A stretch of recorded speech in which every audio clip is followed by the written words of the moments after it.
இன்னைக்கு நம்ம daily routine சீரிஸோட டே 4 பார்க்க போறோம். நீங்க இது வரைக்கும் அந்த வீடியோஸ் எல்லாம் பார்க்கல அப்படின்னா கண்டிப்பா போய் பார்த்துட்டு வந்துருங்க. நான் குளிப்பேன் அப்படிங்கறத குளிக்கிறத ஹிந்தில நஹானா அப்படின்னு சொல்லணும். நஹானா. நான் குளிப்பேன் அப்படிங்கறத மே நஹாத்தா ஹூ. நீங்க மேலா இருந்தீங்க அப்படின்னா மே நஹாத்தா ஹூ. நீங்க ஃபீமேலா இருந்தீங்க அப்படின்னா மே நஹாத்தி ஹூ. நாத்தா ஹூ நஹாத்தி ஹூ. நெக்ஸ்ட் நான் சாமி கும்பிடுவேன் அப்படிங்கறத மே பூஜா கர்த்தா ஹூ கர்த்தி ஹூ. மே பூஜா கர்த்தா ஹூ கர்த்தி ஹூ. நெக்ஸ்ட் நான் பிரேக்ஃபாஸ்ட் பண்ணுவேன், நான் காலை உணவு சாப்பிடுவேன், இல்ல நான் பிரேக்ஃபாஸ்ட் ரெடி பண்ணுவேன் அப்படிங்கறத பிரேக்ஃபாஸ்ட் ஹிந்தில நாஸ்தா அப்படின்னு சொல்லணும். மே நாஸ்தா பனாத்தா ஹூ பனாத்தி ஹூ.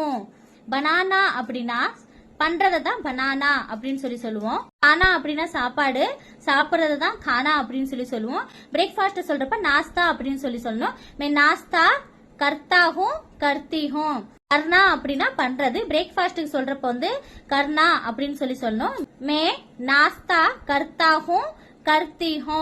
இப்போ உங்ககிட்ட ஒரு क्वेश्चन, பிரேக்ஃபாஸ்ட்ல நீங்க என்ன சாப்பிடுவீங்க அப்படிங்கறத ஹிந்தில எப்படி சொல்லுவீங்க அப்படின்னு மறந்துடாம கமெண்ட் பாக்ஸ்ல கமெண்ட் பண்ணிட்டு போங்க.